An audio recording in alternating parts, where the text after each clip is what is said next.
Alright, in this video we're going to actually learn about the disc sander. Disc sander is a very useful tool. It's not really that much of a sanding tool, it's more of a shaping tool actually. Removes fairly large amounts of wood in a short time period. So you definitely want to keep your fingers away from this abrasive material. It'll take the skin right off your fingers.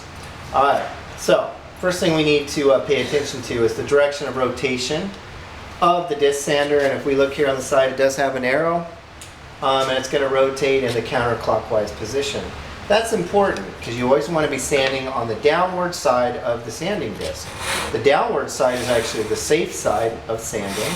If you're on the upward side, and that's what this actually this masking tape was here for, is to keep kids from sanding on this side.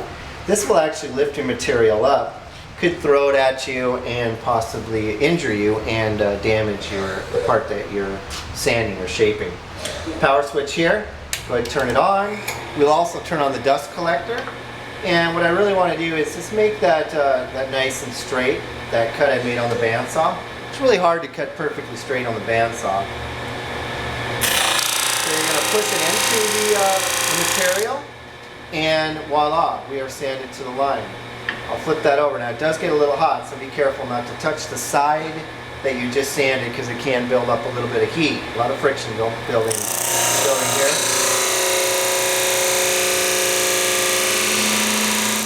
Okay, and voila, we're done. Shut it off. And then this lever right here is actually a brake. So you can push that and stop the bandsaw, and that's actually an important safety note.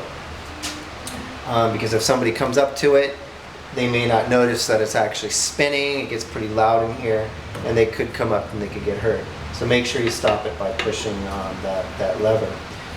If you want to round things over, you can round.